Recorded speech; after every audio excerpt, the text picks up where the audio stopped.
Sometimes the person you trust the most is the one who pulls the rug out from under you. I will never forget the way his hands shook.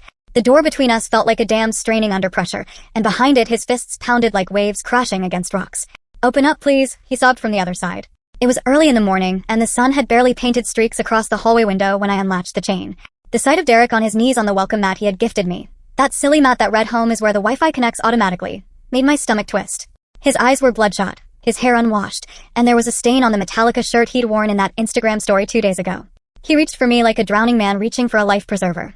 I stood in my doorway, keys in hand, breath held, as the man I'd shared my bed with for 3 years begged me not to walk past him. You'd think I'd have felt fury in that moment. It had been 8 days since I'd watched him rate me a 4 out of 10 on the same internet where strangers post cat videos and dance challenges. 8 days since his sloppy voice on a viral video told the world I was the most hideous girl he'd ever dated. Yet when he collapsed against my doorframe whispering my name over and over, "Eliana, please," my mind went frighteningly still. I heard my own heartbeat, like a metronome marking the seconds between us. A sharp voice inside me whispered, Remember how it felt watching him laugh." I stepped around him as though he were a piece of furniture someone had left in the hallway, collected the envelope of mail I'd come for, and walked to my car without saying another word. His cries echoed down the stairwell as the door clicked shut behind me. It wasn't always like this. Let me take you back to when I still believed in US, before hashtags and heart emojis and 177,000 strangers' opinions turned my life into a public spectacle. When I first met Derek, I was 21 with chipped nail polish and a jammed garbage disposal. He lived 2 floors down, that cute guy who seemed to know everything about fixing things. I remember knocking on his door with my best faux casual expression, holding a Tupperware container in one hand as if that somehow justified asking for help. He laughed, followed me upstairs, and within minutes my sink was humming normally again. He didn't make me feel stupid. "You ever need anything, let me know," he said as he wiped his hands. We exchanged Instagrams. He sent me a meme about Aries season that night. And then we were texting until midnight. The first year unfolded like scenes from an indie film. Thursday nights were reserved for documentaries and takeout, our legs tangled under throw blankets on my couch. Every other Sunday we'd drive to his mom's house where she insisted on feeding me enough food for 3 people and told me stories about Derek's childhood with the kind of pride that made my chest warm. We took camping trips in summer with his friends, slept under stars and burned marshmallows, and he held my hand when I insisted on climbing up a steep trail, even though I was terrified of heights. He remembered my birthday without Facebook reminders and showed up with the exact earrings I'd pointed at weeks earlier. Once, when I was sick with the flu, he sat next to me on the bathroom floor holding my hair back and whispered, "You're beautiful even when you're a mess." I thought, this is what a good relationship looks like. My last boyfriend had scoffed at my feelings, like emotional labor was some kind of myth, so Derek's gentle attentiveness felt like I'd hit the jackpot. My bar was embarrassingly low, and he cleared it with ease. We settled into our rhythm. I learned the way he took his coffee. 2 sugars, no cream. He memorized my Starbucks order, grande vanilla latte with an extra shot on Mondays, caramel macchiato on bad days. We had inside jokes about the flickering Budweiser sign at Throwbacks, the dive bar his buddies frequented. We planned future trips and talked about maybe moving in together when my lease ended in August. It wasn't perfect. We bickered about how he always left his socks on the couch and my habit of leaving half-drunk cups of water on the nightstand, but I believed in us. I believed I was beautiful to him because he told me so when I twirled in a new dress or laughed too loudly. Looking back, there were tiny splinters I ignored. The time he joked my favorite jeans made me look kind of wide, but in a cute way. The way he compared my highlights to a brassy trumpet. How he always pointed out female celebrities he found attractive, women whose beauty felt like the opposite of mine. I chalked it up to his blunt sense of humor. I didn't want to see these comments as what they were, seeds of something poisonous taking root. Fast forward to one random Tuesday. My phone buzzed between client appointments while I was in the break room at the salon. It was a text from my friend Amara, "Call me now," followed by a TikTok link. Amara is not dramatic. She once used the phrase "slight issue" to describe her apartment flooding up to her ankles. My stomach dropped. I clicked. The video opened to the sound of bar chatter and the flicker of that stupid Budweiser sign. There was Derek, 6 beers deep, arms slung around his friend Xavier. Someone off camera asked, "So rate your girlfriend, bro." The look on Derek's face shifted. It wasn't his usual warm grin. It was a smirk I'd never seen before, like he was about to share the punchline to a joke everyone but me was in on. "Eliana," he slurred. "Honestly, probably the most hideous girl I've ever been with." Like a 4 on a good day. Laughter exploded around him. Someone yelled, "Savage." Derek kept going, "But she cooks really good enchiladas and never complains when I go out with the boys, so I keep her around. Low maintenance, you know." Another voice asked if he was worried I'd see it. He waved his hand, eyes lazy. "Nah. She doesn't even know what TikTok is. Thinking about upgrading soon anyway. Too much baggage." I wish I could tell you I threw my phone across the room or screamed. I didn't. It was like stepping into a walk-in freezer. My whole body went numb. 3 years together reduced to a drunken brag about how convenient I was.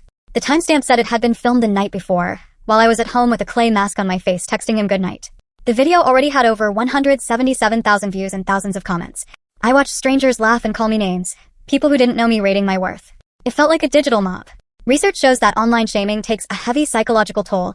The anonymity and viral spread of social media create an environment where strangers belittle and name-call without consequence.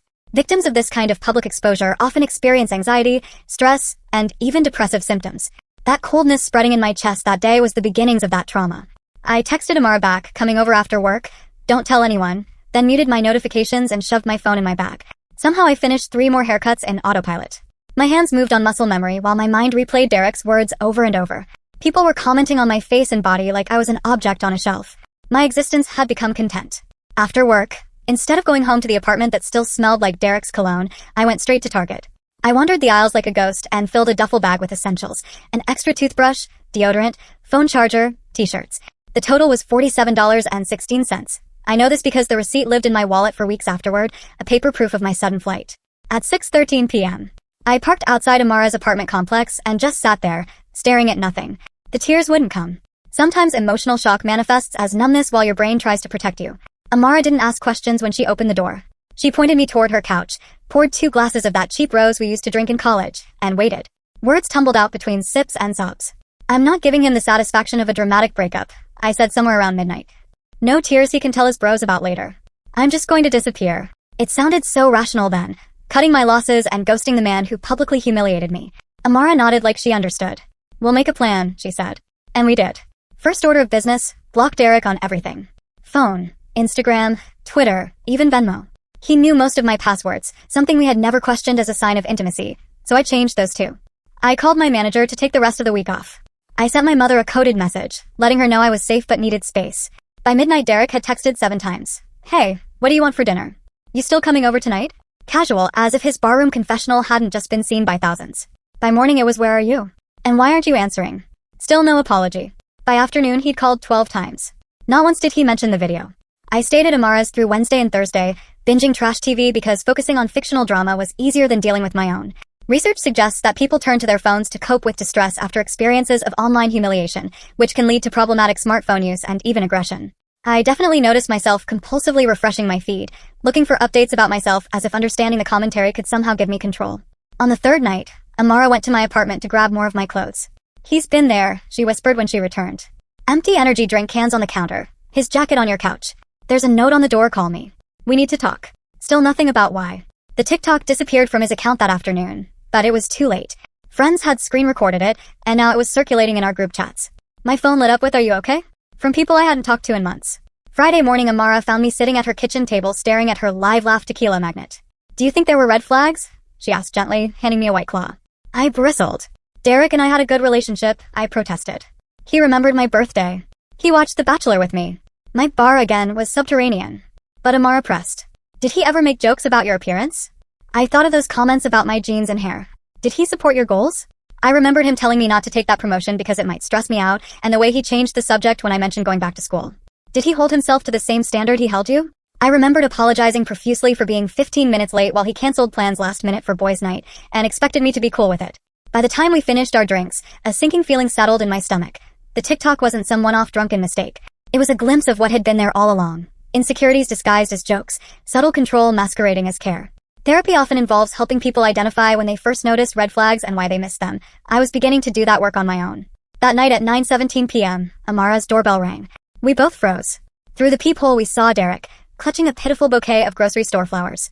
Amara channeled her inner bodyguard. She cracked the door enough to block his view and said, "She's not here." I could hear the desperation in his voice as he begged for 5 minutes. He hadn't slept, he'd lost weight. He would do anything. He slipped a letter under the door, 8 pages front and back. We read it together. There were tear stains and promises to spend the rest of his life making it up to me. He blamed being drunk, his friends peer pressuring him, a bad day at work. Classic deflection. But one line caught me. I said those horrible things because I'm insecure and afraid you'll realize you're too good for me. For a moment, my heart softened. That's how trauma works. Victims sometimes feel empathy for the person who hurt them. But Amara's Wi-Fi crashed at that exact moment. Thanks for the assist, Xfinity. So instead of wallowing, we scrolled through old photos on my phone. In every picture from the past year, I looked at Derek with a big smile while he either stared at his phone, looked off to the side, or made a stupid face. Not one where he looked at me with the same love I looked at him. How had I missed that? Sometimes digital records, which can create intimacy, become painful reminders after breakups. Deleting them can help with healing. That night, those photos helped me see reality. The next morning, my brother Miguel called. Derek showed up here at 7 a.m., he said, voice low. He wanted to know where you were. I told him if he came by again, we'd have a different kind of conversation. My brother has always been protective, but even his overdramatic threats didn't calm the rising panic in me. Derek was everywhere. In my DMs from unknown numbers, from his mom's phone, even through his friends.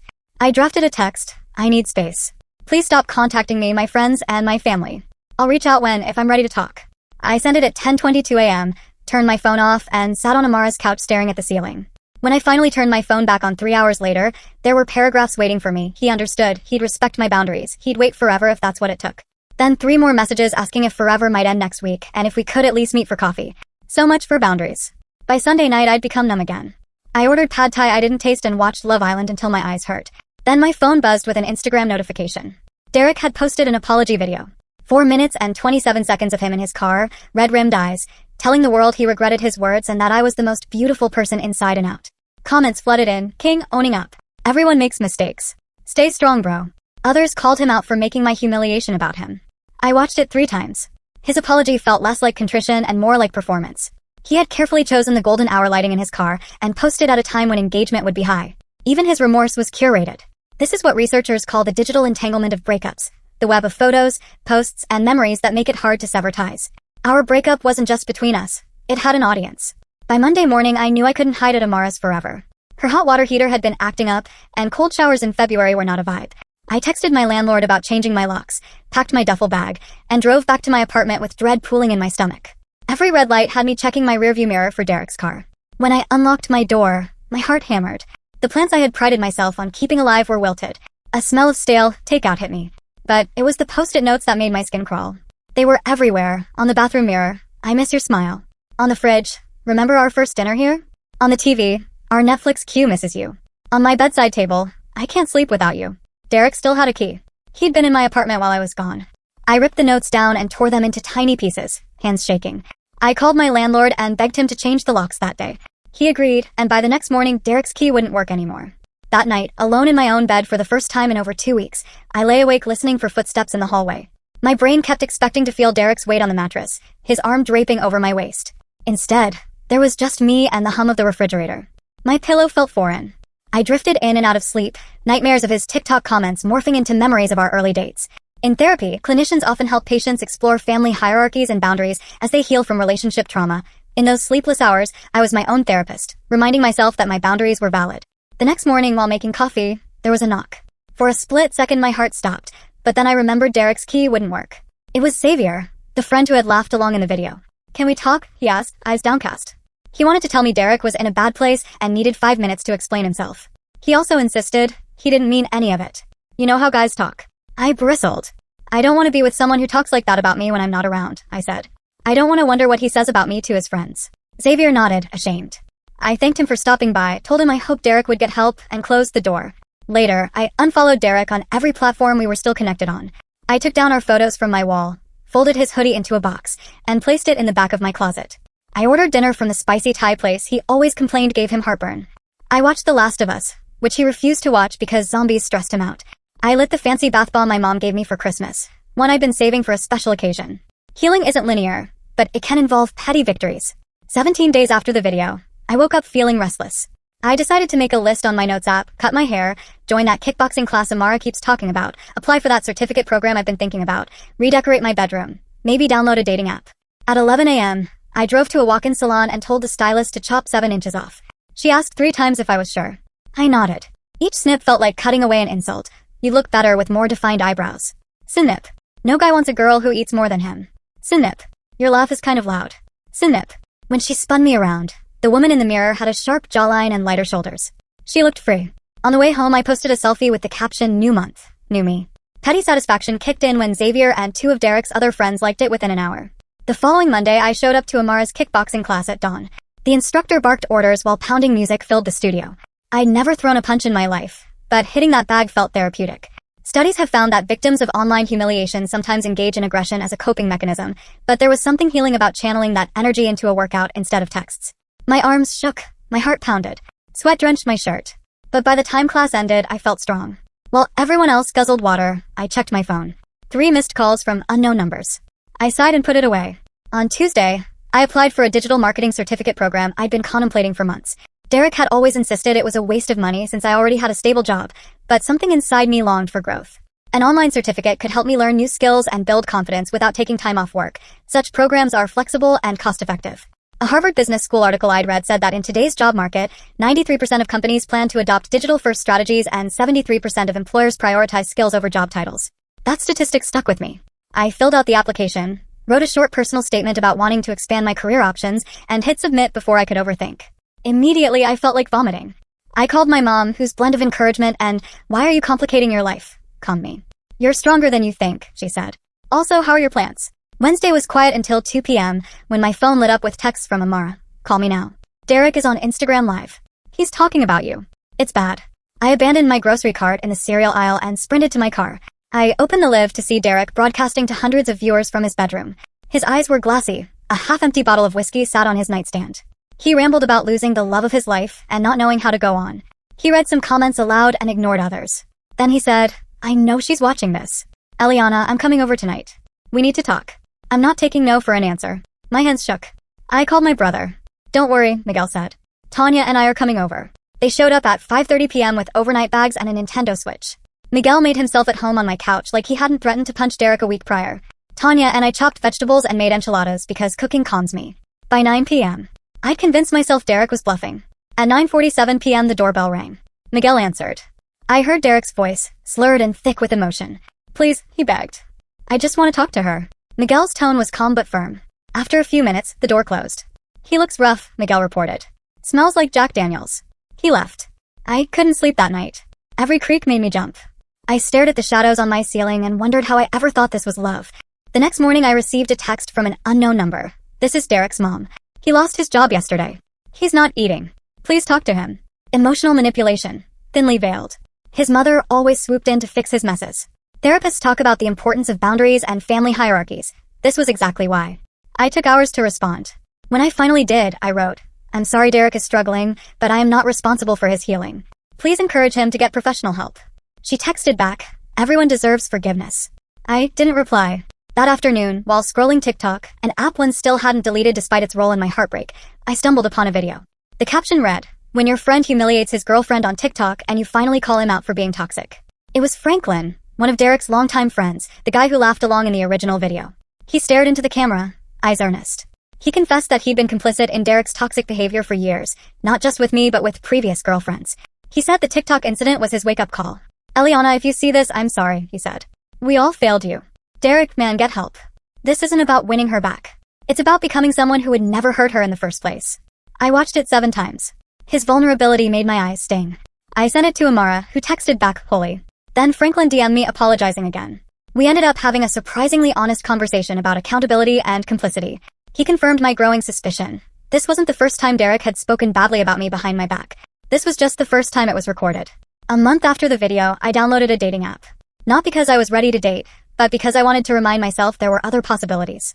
Setting up my profile felt like bearing my soul, choosing photos where I looked genuinely happy, writing a bio that said something more than lover of dogs and tacos. I hit publish and then immediately wanted to delete it. As I stared at the screen, my phone rang. Another unknown number. I almost declined, assuming it was Derek again. Something told me to answer. It was Xavier. "I need to tell you something," he blurted out. "It's about the video. It might change everything." He sounded nervous, like someone about to confess to a crime. He told me that TikTok hadn't been a spontaneous drunken moment. He said Derek had planned it. "Can we meet?" "I'll show you proof," he pleaded. Part of me wanted to hang up. I was exhausted from this saga. But curiosity won. I agreed to meet him at a Starbucks the next day. Miguel insisted on sitting at a nearby table, sunglasses on indoors like a discount bodyguard. At 2:03 p.m. on Saturday, I slid into a booth across from Xavier. He looked wrecked. He apologized 17 times before finally pulling out his phone. "I didn't see this until yesterday," he said, fingers shaking. Derek started a group chat with the boys a month before the video. The chat was titled, "Weekend Warriors." The messages were from 5 weeks before the incident. "Derek, need your help with something, boys." "Franklin, what's up?" "Derek, trying to figure out how to break up with Xavier." "Whoa, thought you guys were looking at places together." "Derek, yeah, that's the problem. She's getting too serious. Plus I met someone at the gym." My stomach lurched. He'd been seeing someone else for months.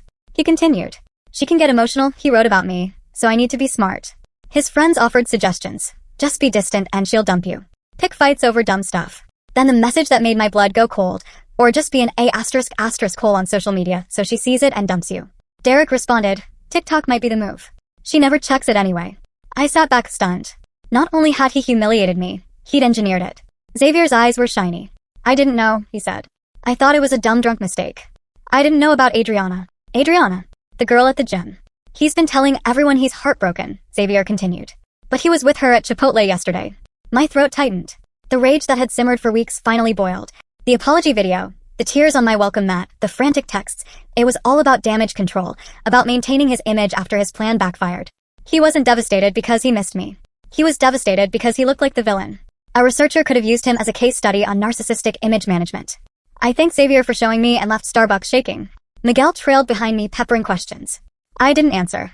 I needed to think. That night, I decided I was done playing defense. For 37 days I'd been reacting. It was time to act. The next morning at 10 a.m., I texted Derek from my real number for the first time since that Tuesday in the break room. We need to talk. Today at 2 p.m. at Java Hut on Main. Don't be late. He responded within seconds. I'll be there. Thank you. I love you. Those 3 words felt hollow. My love had melted away like ice in the sun. I spent the next 3 hours oscillating between absolute certainty and sheer panic. I changed my outfit 4 times, practiced my speech in the mirror like I was prepping for a TED Talk. Amara and Miguel both offered to come, but I declined. I needed to do this alone. I arrived early and chose a corner table with my back to the wall. Tactical. I ordered a chai latte I knew I wouldn't drink and placed my phone on the table, screen up, displaying the screenshots of the group chat like evidence in a trial. At 1:58 p.m., Derek walked in. He looked showered, shaved, like he'd made an effort. For a split second my body responded to the familiarity. Heart flutter, stomach flip. But then the image of his messages planning my humiliation flashed, and my resolve hardened. He reached for a hug. I stepped back and motioned to the chair. His face fell. He sat. He started to speak. It sounded like a script. He was sorry. He missed me. He'd made the biggest mistake of his life. He said my name like a prayer. I listened for exactly 2 minutes, watching the way he paused for effect. Then I slid my phone toward him. Who's Adriana? I asked, voice steady. He blinked. Don't lie, I said. Don't make me play the recordings. His shoulders slumped. Then came the excuses. He and Adriana were just friends at first. He'd been confused. 3 years was too long to be with one person in your 20s. He thought I was too emotional. He never thought I'd see the video. I panicked when you disappeared, he said. I realized she wasn't worth losing you over. He looked at me like I was supposed to be flattered.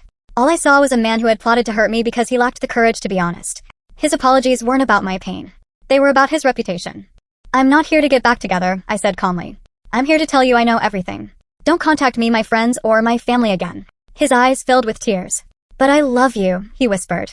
We can fix this. I stood up, slung my bag over my shoulder. If you loved me, you wouldn't have spent months planning how to humiliate me so you could be with someone else, I said. His last card was desperate. I broke the lease on my apartment, he blurted. I thought we'd move in together next month like we planned. For a moment guilt flickered. How deeply socialized we are to feel responsible for men's feelings. Then I remembered those messages. TikTok might be the move. You should call Adriana, I replied. I'm sure she has room at her place. And I walked out. He sent 17 texts over the next 2 hours. They oscillated between apologetic, I'll do anything, angry, how could you throw away 3 years, and manipulative, I can't live without you. I didn't reply. I screenshot them, sent them to Amara with the caption The Audacity Continues, and blocked his number. A few hours later my phone buzzed with a message from an unfamiliar number. My heart sank, expecting another burner phone. It was Adriana. Hi Eliana, she wrote. You don't know me, but I think we need to talk.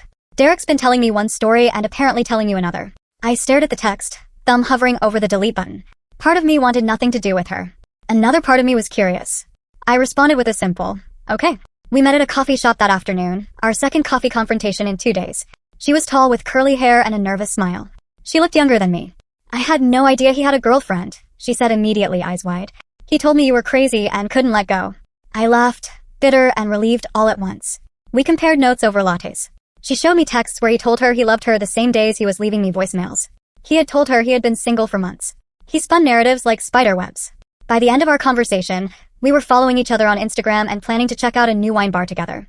There's something about commiserating with someone who also saw through his lies that felt cathartic. We joked that if nothing else, we'd gained a new friend. That night, I unblocked Derek's Instagram one last time. He had posted another story, a black screen with the song Glimpse of Us playing and the text, sometimes you don't know what you have until it's gone. His profile picture was still us from last summer. His latest post was a throwback to our 2nd anniversary with the caption, I'd give anything to go back. Meanwhile, Adriana had sent me screenshots of him asking to hang out that same afternoon. If there was any remaining doubt about his sincerity, it evaporated. I blocked him again. I changed my phone number the next morning. As the days turned into weeks, I tried to focus on myself. I decorated my bedroom with sage green sheets and hanging plants. I started the digital marketing certificate program. The coursework was challenging but invigorating. I learned about analytics and SEO and realized I enjoyed understanding the mechanics behind the ads that had haunted my social media feeds for weeks. The program connected me with professionals from all over the country, expanding my network and giving me confidence. The articles were right. Online learning is flexible and can elevate your career by providing practical skills. It reminded me that I was capable of more than my relationship had allowed me to believe. My therapist, whom I finally called after 2 months of insomnia, helped me unpack the relationship. We talked about when I first noticed Derek's criticism disguised as humor and why I ignored it. We explored family hierarchies and how my desire to please made me ignore my boundaries. She helped me understand that I was vulnerable to his control because I valued harmony over confrontation. We worked on boundary-setting exercises, role-playing how to assert my needs without apologizing. It was uncomfortable. It was also liberating. I also joined a support group for survivors of digital shaming. Listening to others share their experiences made me realize I wasn't alone. Some had been doxxed. Others had their nudes leaked. The common thread was the shame and loss of control. A moderator shared research about how online humiliation can lead to anxiety, depression, and even suicidal ideation. She reminded us to put our phones down, to take breaks from the digital noise. I practiced leaving my phone in another room when I slept. The phantom buzzes eventually stopped. One Saturday, a month and a half after the Starbucks meeting, I ran into a woman in Target who recognized me. "You're the girl from TikTok," she whispered, eyes wide with recognition. My stomach nodded. She launched into an awkward apology about how she had commented something mean but felt guilty after seeing Derek's apology. I nodded and forced a smile, clutching my terracotta bedsheets. As she walked away, I realized that for some people, that video would always be my identifier. It made me furious. Not sad. Furious. Anger can be energizing when directed toward change. That afternoon, I wrote an op-ed for an online women's magazine about digital humiliation and consent. I referenced research showing the psychological harm of cyberbullying and the link between online shaming and problematic smartphone use. When it was published, my inbox filled with messages from strangers who had felt powerless after being humiliated online. "Your story made me feel less alone," one wrote. "Thank you for sharing. In helping others, I was healing myself." 40 days after I watched Derek's TikTok, I celebrated my own Independence Day. Amara, Miguel, and a few friends came over. We ordered pizza, drank cheap wine, and read through the increasingly desperate texts Derek had sent over the past weeks. Petty? Yes. Cathartic? Also yes. At one point, Miguel asked if I regretted wasting 3 years with Derek. I thought about it. Those years were not wasted. They were lessons. I learned how to spot red flags I'd ignored. I learned that someone who truly loves you does not need to knock you down to feel taller. I learned that public humiliation is not a reflection of my worth. I learned that healing is messy and requires setting boundaries, even with people I once would have given everything for. I learned that I am resilient. The digital marketing certificate program ended in 6 months. I graduated with a newfound confidence and a certificate that looked nice framed above my desk. My boss noticed my new skills and offered me a raise. I started freelancing for small businesses, helping them build their online presence. The irony of using the same digital tools that had once destroyed my sense of self to now rebuild my career wasn't lost on me. The same platforms that can cause harm can also offer opportunity, depending on how we use them.